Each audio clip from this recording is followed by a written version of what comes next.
우리가 믿는 하나님은 이 세상 그 어떤 사람도 흉내낼 수 없는 사랑의 하나님이십니다.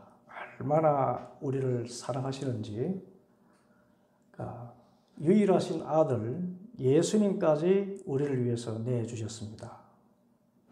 십자가에까지 예수님을 내주실 만큼 우리를 사랑하셨어요. 왜 십자가에까지 예수님을 내어주셨을까요? 그것은 하나님께서 우리에게 가장 주시고자 하시는 것, 영생을 얻게 하려 하심이라고 성경은 전합니다. 요한복음 3장 16절, 하나님께서 세상을 이처럼 사랑하셔서 외아들을 주셨으니 이는 그를 믿는 사람마다 멸망하지 않고 영생을 얻게 하려 하심이라. 우리를 사랑하시는 하나님께서 가장 주고 싶어 하시는 것이 영생입니다. 그래서 그 영생을 주시려고 외아들을 십자가에까지 내어주셨어요.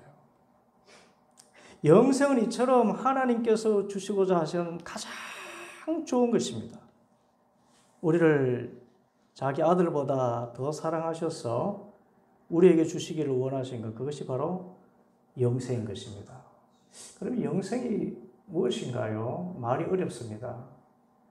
그런데 이것을 영원한 생명으로 이해하면 됩니다. 영원한 생명, 그것이 영생입니다. 이 세상은 유한하지요. 생명 있는 모든 것들은 언젠가 다 끝이 납니다. 그런데 하나님께서 주시는 이 영생은 죽어도 끊어지지 않는 생명입니다. 죽음 이후에도 살아가는 참된 생명, 그것이 영생이에요. 그때 우리가 누리는 영생은 우리가 죽음 이후에 천사와 같은 모습으로 변화되어가지고 예수님과 함께 영원히 왕노릇하는 그런 삶을 살게 됩니다. 그것이 영생입니다. 이 영생을 천국 또는 하나님의 나라라고도 이야기합니다. 그래서 여러분이 성경 읽다가 영생이 뭐냐? 또 영생은 다른 말로 구원이라고도 합니다. 영생, 구원, 천국, 하나님의 나라 다 같은 의미로 받으시면 됩니다. 그래서 우리의 삶의 기쁨과 힘은 영생에 대한 소망입니다. 죽어도 다시 살고 살아서 예수님을 믿는 우리가 누리는 영원한 하나님의 나라가 우리가 죽어도 우리를 기다리고 있는 것입니다. 얼마나 감사합니까?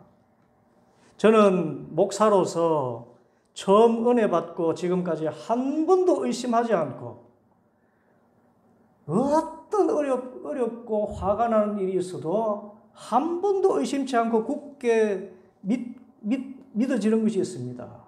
내가 믿고자 해서 되는 것이 아니라 그냥 믿어지는 게 있어요. 막 화가 나고 속상하는데도 옆에서 푹 오늘 죽어도 천국 갈 확신이 있어? 그러면 그럼 영생의 확신이 있어요. 참 희한한 일입니다. 얼마나 감사한지. 그러면 이 영생을 어떻게 얻습니까? 영생을 얻으려면 우리가 어떻게 해야 할까요? 그것을 오늘 본문이 말씀하고 있습니다. 오늘 본문은 사람들이 예수님께 어린이들을 데리고 와가지고 예수님 좀 쓰다듬어 주세요. 이렇게 하는 사건에서 시작됩니다. 13절 보면 사람들이 어린이들을 예수께 데리고 와서 쓰다듬어 주시기를 바랬다. 그런데 이 제자들이 막습니다. 왜냐하면 예수님의 일정이 굉장히 바쁘기 때문에 방해가 될까봐. 그래서 그런 사람들을 꾸짖고 어린이들이 못 오도록 막았던 것 같습니다. 그랬더니 14절에 예수님께서 이것을 보시고 노하셔서 제자들에게 말씀하셨다. 어린이들이 내게 오는 것을 허락하고 막지 말아라. 하나님의 나라는 이런 어린이들 같은 자들의 것이다. 예수님은 정말 어린이들을 사랑하셨고 또 어린이도 예수님을 참 따랐던 것 같아요. 왜 그럴까요? 그만큼 예수님은 편안한 분이셨기 때문입니다. 어린아이들이 낯을 얼마나 많이 가립니까? 조금만 이렇게 험상궂은 사람 같으면 가까이 가지 않습니다. 조금만 분위기가 이상해도 안 가려고 그러죠. 그런데 예수님이 얼마나 편안했으면 어린이들이 예수님의 품에 의지해서 그렇게 안기는 모습을 자주 보게 됩니다. 그래서 어떤 분이 이렇게 말했습니다. 우리가 얼마나 예수님을 닮았느냐 하는 것은 어린아이들이 우리를 얼마나 좋아하느냐 하는 것을 보면 알 수 있다. 그렇습니다. 여러분 어린이 사랑합니까? 귀찮아요? 그러면 예수님을 좀 덜 닮았어요.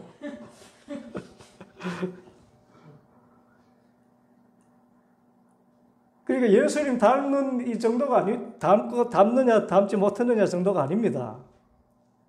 그리고 예수님께서 말씀하십니다. 15절 누구든지 어린이와 같이 하나님 나라를 받아들이지 않는 사람은 거기에 들어가지 못할 것이다. 이 어린이를 이야기하면서 하나님 나라, 천국이잖아요. 영생이잖아요. 구원이잖아요. 어린이와 같이 되지 않으면 하나님 나라에 들어갈 수 없다 이야기했습니다. 여기서 우리는 영생을 얻는 첫 번째 방법을 알게 됩니다. 그것은 예수님의 말씀 그대로 어린애와 같이 하나님 나라를 받아들여야 한다는 것입니다. 하나님 나라를 어떻게 해요? 받아들여야 영생을 얻어요. 여러분 어린이 같다는 말이 무슨 뜻일까요? 어떤 분들은 어린이처럼 순진해야 하나님 나라 간다. 또 어떤 분들은 어린이처럼 남을 쉽게 믿어야 한다 그렇게 말합니다. 물론 근거가 없진 않지만 예수님께서 하신 말씀이 제일 중요합니다. 왜 어린이 같아야 하나님 나라에 들어갈 수 있는가? 그것은 어린이와 같이 하나님 나라를 받아들여야 한다는 것입니다. 하나님 나라를 받아들이는가 받아들이지 않는가에 따라서 영생을 얻느냐 영생을 얻지 못하느냐가 결정된다는 것입니다. 여러분 어린이가 무엇을 받아들인다고 하는 뜻이 무엇일까요? 공원 같은 데 있다가 한두 살짜리 어린아이가 왔을 때 보면은 이렇게 나이 드신 분들이나 이 사탕을 많이 가지고 다니시잖아요. 그래서 어린아이에게 사탕을 주면 어떻게 합니까? 이 사람이 날 언제 봤다고 이런 거죠. 무슨 독이라도 탄 거 아니냐? 그런 아이를 저는 본 적이 없습니다. 그냥 주면 받아요. 그리고 다른 아이가 먹던 아이스크림 나 저거 먹고 싶어 하면은 마음씨 좋은 어머니가 쟤 좀 주자 그러면서 자기 애가 먹던 아이스크림 이렇게 핥아 먹던 아이스크림을 너도 좀 한번 핥아 그러면 어떻게 합니까? 에이 더러워 안 먹어 이럽니까? 그냥 덥석 받아서 못 먹어서 그렇지 못 먹어서 부족한 것이 얼마나 잘 받아먹는지 모릅니다. 가리질 않아요. 주면 덥석 받습니다. 우리가 구원이라고 하는 것, 곧 영생도 마찬가지입니다.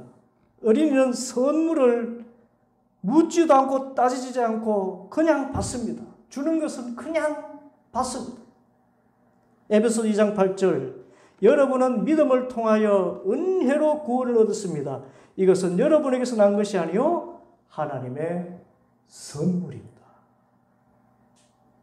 우리 주위에서 구원을 받지 못하는 분들을 보면 구원이 선물인데 이 선물을 덥석 받지 못해서 그렇습니다. 구원이 선물인 것을 믿을 수 없는 것입니다. 또 구원이 선물이라면 내가 그 선물을 받을 만한 자격이 있어야 된다고도 생각합니다. 또 선물이라고 해서 받으면 여러분 약장수들이 일단은 미끼 상품으로 선물을 주잖아요.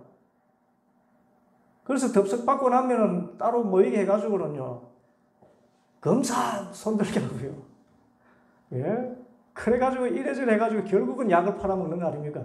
그런 의미에서 구원이 선물이라 해도 아무 값도 없다, 그냥 주는 선물이다 해도 이거 받고 나면 또 뭐 내라고 하지 않겠는가, 약장수 같은 속임수를 쓰는 거 아닌가, 이렇게 의심해서 이 선물을 덥석받지 못하는 분도 있습니다. 그런데 예수님은 어린이와 같이 하나님 나라를 받아들이는 사람이라야 거기에 들어갈 수 있다고 그렇게 하겠습니다.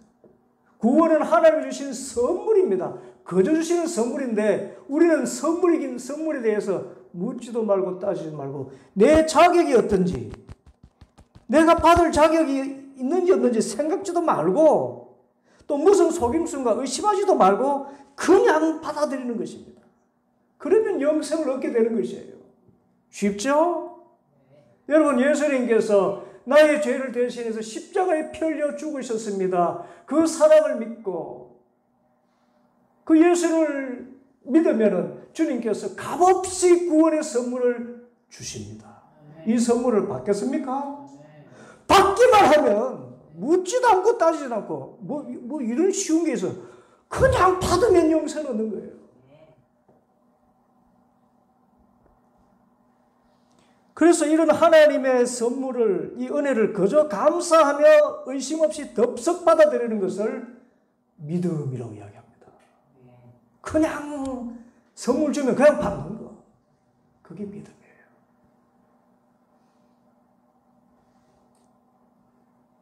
하나님께서 얼마든지 거저 주시는 이 영생의 선물을 어린아이처럼 믿음으로 덥석 받는, 이미 받았지만 덥석 받는 우리 성도들 되기를 바랍니다. 둘째로, 우리가 영생을 얻으려면 세상 그 무엇보다 영생이 최고의 가치 있는 것인 줄을 알아야 됩니다. 이제 어린이들을 이제 껴안으시고 손을 얹어서 축복하신 예수님께서 길을 떠나시는데 17절에 보면 한 사람이 달려와서 예수님 앞에 무릎을 꿇고 묻습니다. 선하신 선생님, 제가 영원한 생명, 영생이지요, 구원입니다. 천국 하나님 나라입니다. 제가 영원한 생명을 얻으려면 무엇을 해야 됩니까? 이 사람이 누군가 하면 같은 사건을 기록한 마태복음에 보면은 부자 젊은이라고 소개되어 있습니다. 그런데 이 젊은이가 예수님 보시기에 참 괜찮은 청년이었는가 봐요. 오늘 함께한 우리 청년들처럼 21절에 보면 예수님께서 그를 눈여겨보시고 사랑스럽게 여기셨다, 그렇게 하겠습니다.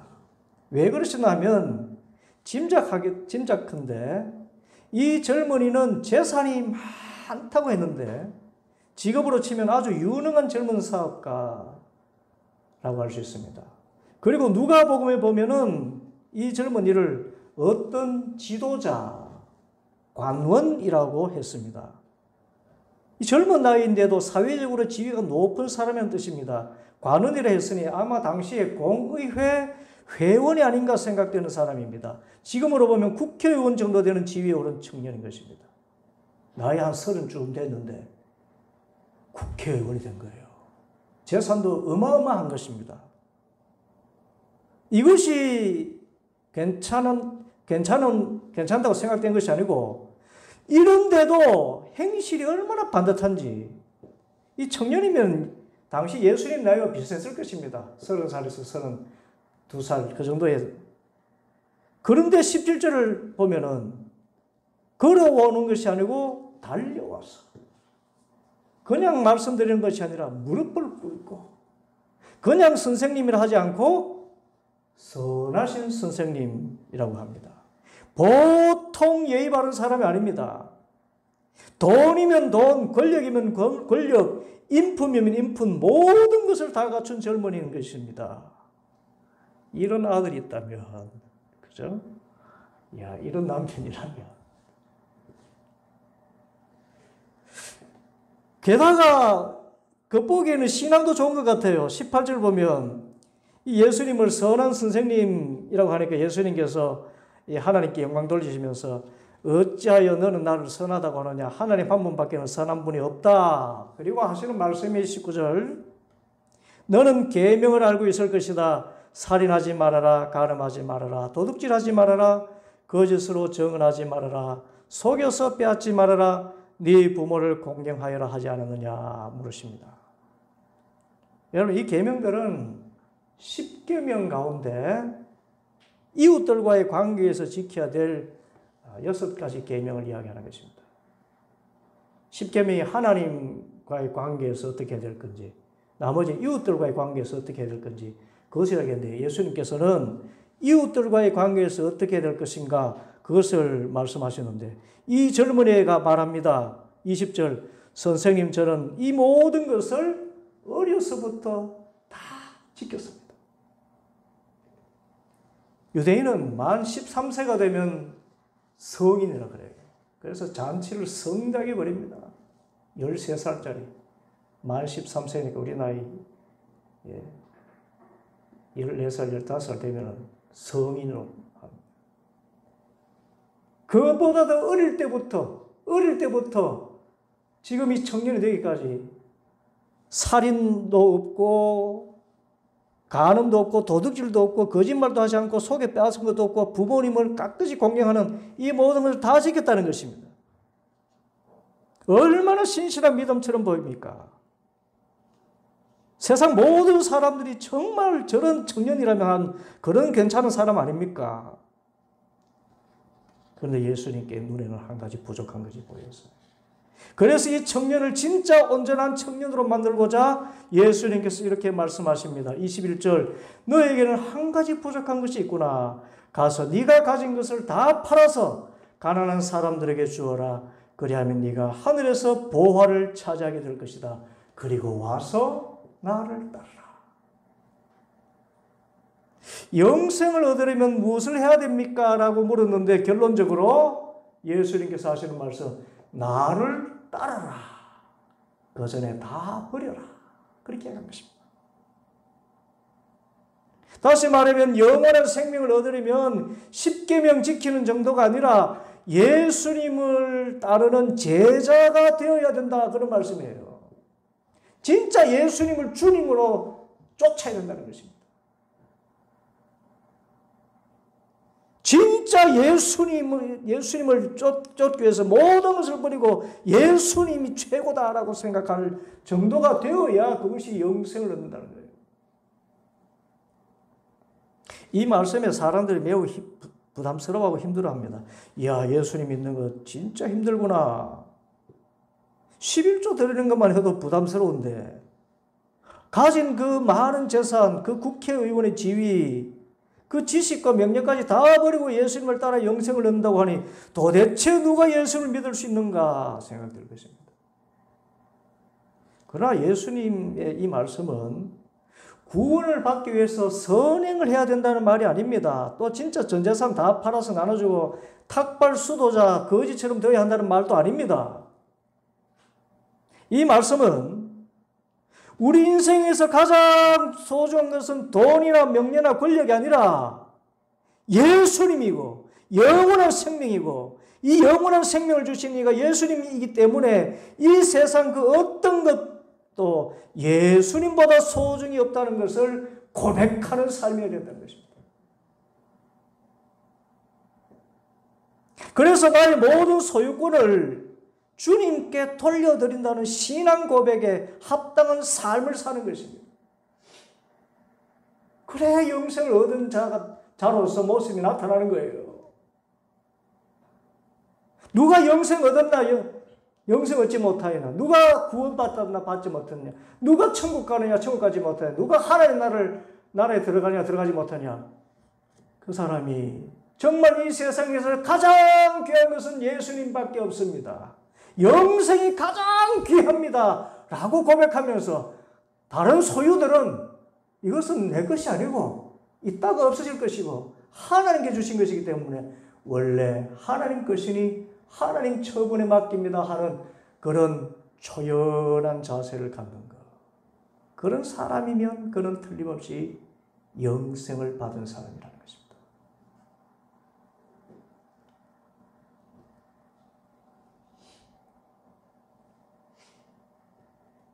우리가 예수님을 주님으로 영접하는 것이 이런 뜻입니다. 주님이 뭡니까? 주인이란 뜻이에요. 내 인생의 주인이 예수님입니다. 내 인생의 주인이 예수님이니까 내가 가진 모든 것의 주인이 누구라는 것입니까? 예수님이라는 거예요. 내가 가진 재물, 예수님, 원래 예수님이거든. 내가 가진 시간, 원래 예수님이거든. 내가 가진 재능, 이 모든 것 원래 예수님이거든.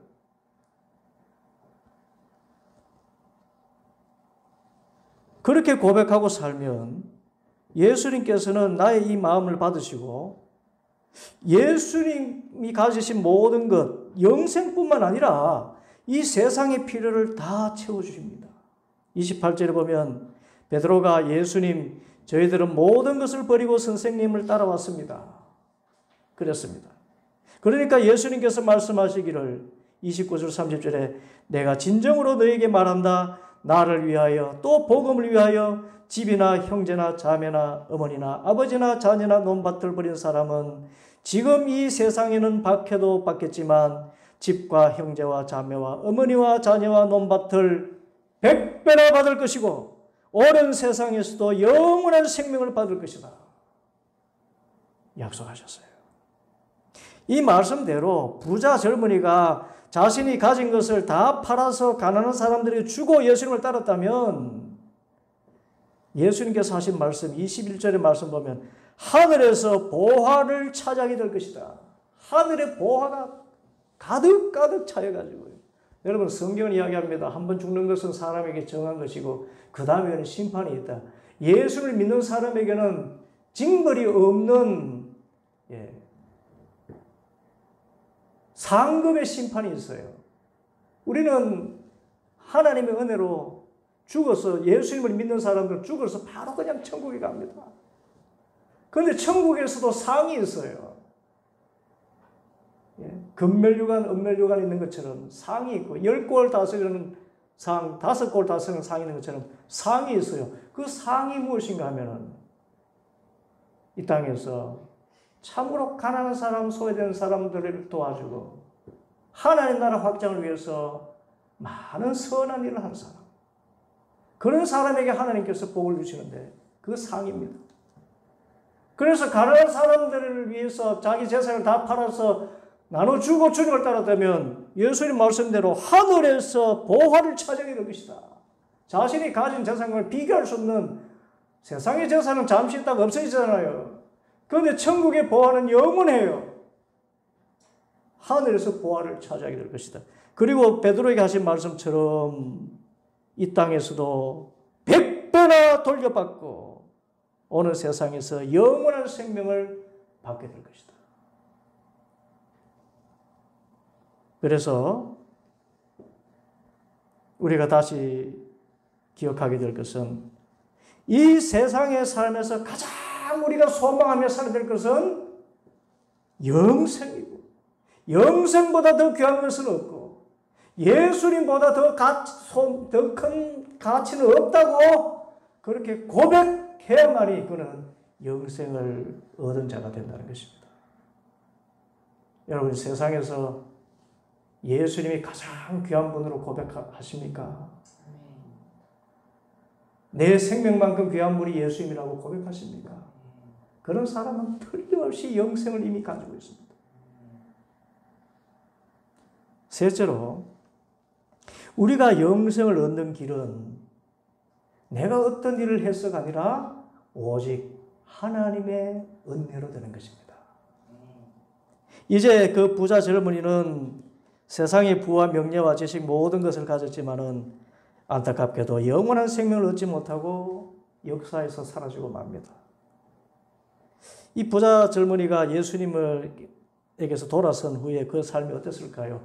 아마 죽을 때까지 돈 걱정 없이 또 높은 지위에 있으니까 사람들에게 인사받으며 살았을 것입니다. 그렇지만 그 이후에는 어떻게 되었을까요? 100살을 살고 혹 110살까지 살았을지 모르겠습니다. 그러나 그는 죽고 말았습니다.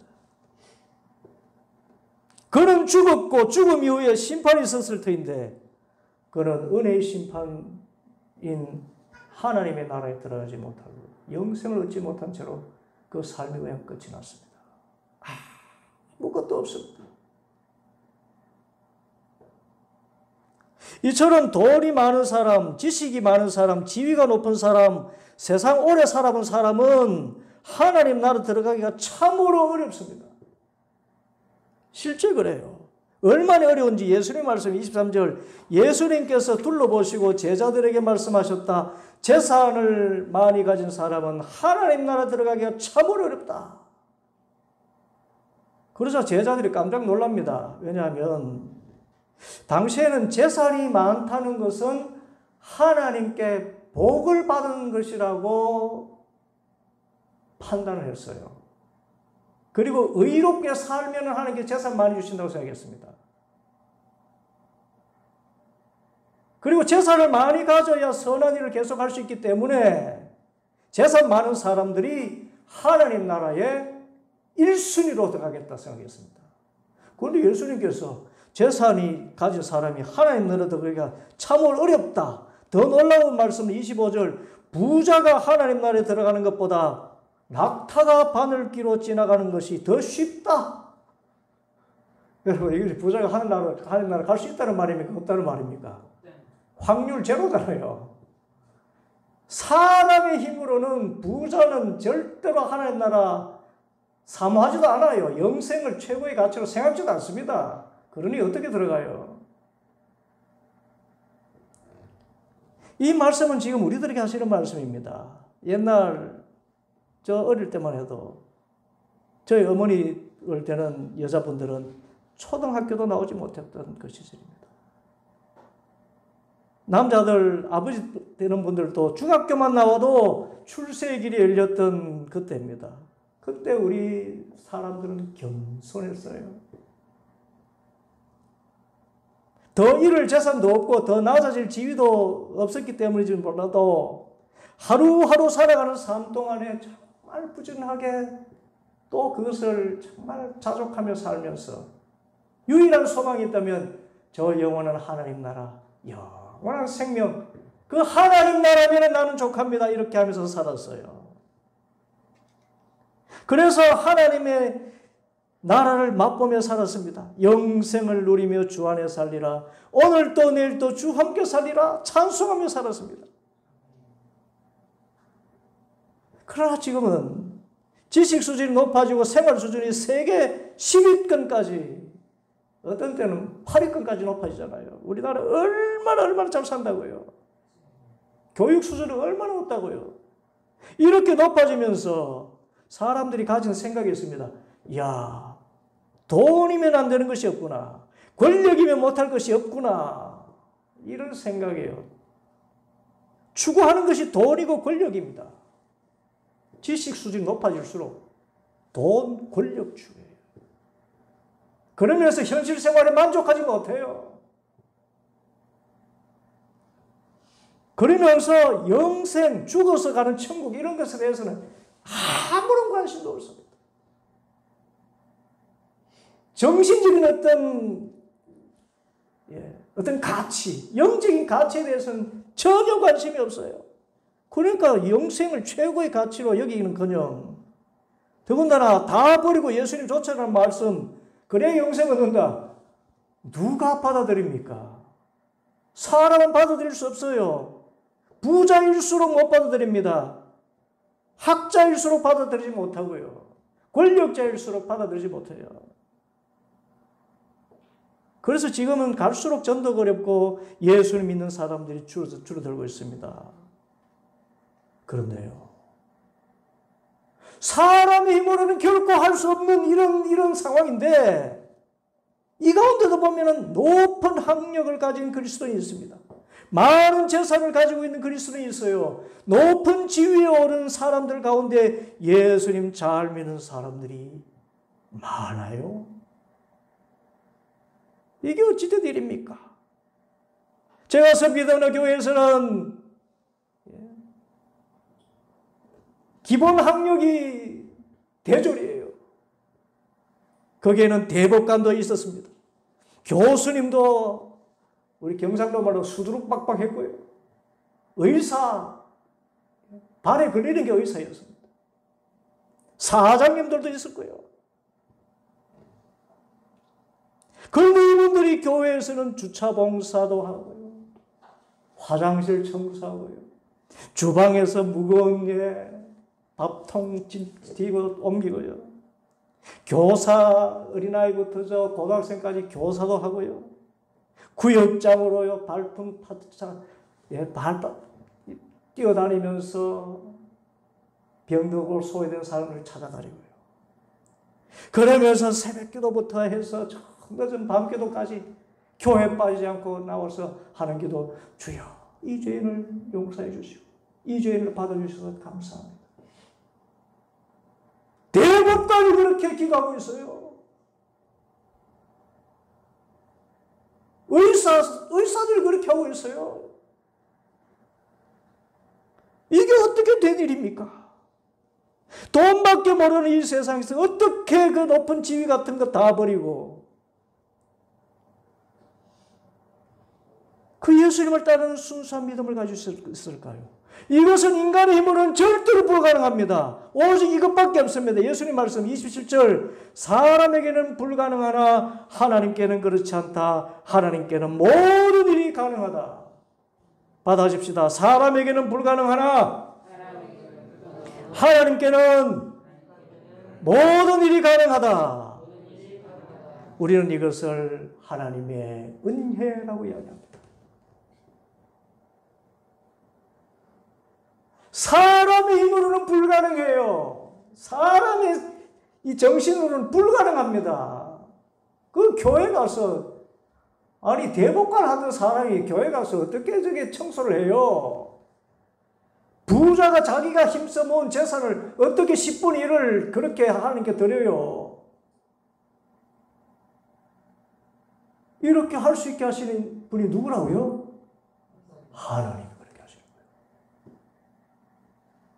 그래서 우리가 하나님의 은혜를 알게 되고 성령의 감동을 받게 되면은 세상에서 아무리 높은 지위, 많은 재산을 가지고 있어도 그거 초연하게 생각하고 막 나눠주고 베풀고 교회에서도 섬기며 봉사하는 참 그리스도인 예수님의 제자의 삶을 살게 돼요. 영생을 최고의 가치를 알고 살아요.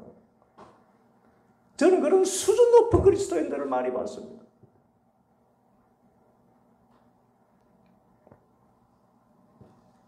사도 바울이 그랬어요. 오늘 권사님 기도한 것처럼 사도 바울은 예수님을 믿기 전에 예수님 믿는 사람들을 잡아 죽이는 일에 앞장선 정말 악독한 사람이었습니다. 그런데 어느 날 예수님을 인격적으로 만났어요. 그리고 내 인생의 주인으로 주님으로 영접했습니다. 그리고 나서 자신이 박해하던 예수를 위해서 내 생명 주님께 드립니다. 그런 순교자가 되었습니다. 그래서 그는 이렇게 고백합니다. 빌립보서 3장 8절, 그뿐만 아니라 내 주 예수 그리스도를 아는 지식이 가장 고귀하기 때문에 나는 그 밖의 모든 것을 해로 여깁니다. 저는 그리스도 때문에 모든 것을 잃었고 그 모든 것을 배설물로 여깁니다. 그는 지금으로 이야기하면 철학 박사예요. 바리새인이라는 종교 귀족이었습니다. 그런데 그런 지식, 지위, 모든 것을 다 버릴 수 있고 모든 것을 배설물, 우리말로 하면 똥으로 여길 수 있을 정도로 그렇게 변했어요. 누가 하신 거죠? 하나님이 하신 거예요.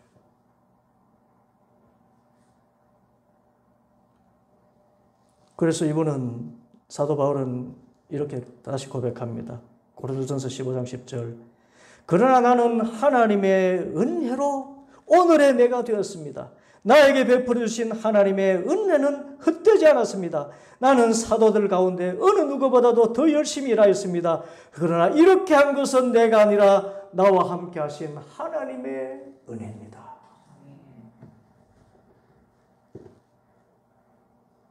여러분, 예수님 잘 믿으려면 하나님의 은혜를 받아야 돼요.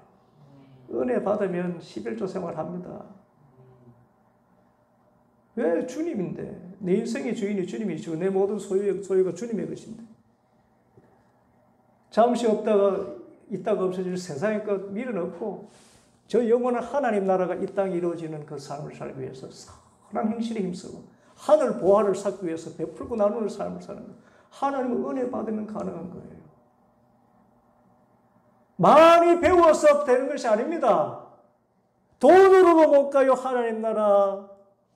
지식으로도 못 가요, 하나님의 나라. 믿음으로 가는 나라, 하나님의 나라. 이 믿음을 누가 주시나? 하나님께 주셔서 하나님의 은혜로 우리가 구원을 받았다고 하는 것입니다.